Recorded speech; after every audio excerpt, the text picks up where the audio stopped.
சிவாய நம திருச்சிலும் வாழ்க வளத்துடன் உங்கள் சக்தி திருநீலகண்ட நமச்சிவாய நற்றுணையாவது நமச்சிவாயவி பெற்றோரை நேசிப்போம் நல்லதே நடக்கும். சிவசிவா நம்ம நினைப்பு என்னன்னு பார்த்தீங்கன்னா, நம்ம தான் நிறைய பேருக்கு அப்பாயின்மெண்ட் அடிக்கிறோம் அப்படின்ற நினைப்பிலேயே நிறைய பேர் வாழ்ந்துக்கிட்டு அந்த மாயையிலேயே உழந்துட்டுருக்குங்க.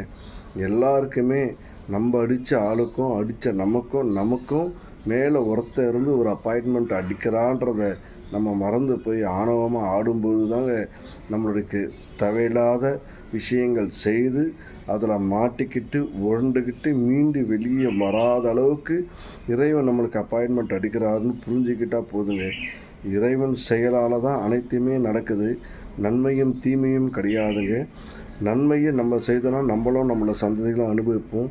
தவறை செய்யும்போது நம்மளும் நம்மளுடைய சந்ததியை அனுபவிக்குங்க. நம்ம செய்ததுக்கான பலாபலனை சரியாக சிறப்பாக தரவரதாங்க இறைவன். அதை மறந்துட்டு எல்லாமே இறைவன் செய்கிறாருன்னு நம்ம சொல்கிறது ரொம்ப தவறான விஷயங்க.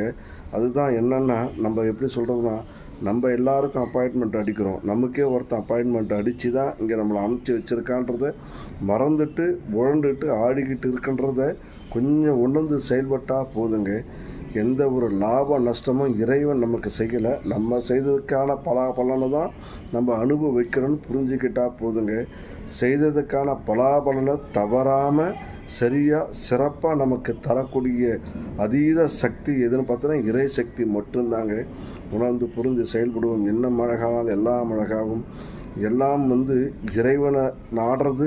நம்ம செய்ததுலேருந்து பாவத்தை அந்த மன்னிப்பு கேட்கறதுக்காக தவிர மன்னிப்பு கேட்கன்றதுக்காக தவிர பாவத்தை செய்துகிட்டே இருக்கணும் அப்படின்றதுக்காக இல்லைங்க.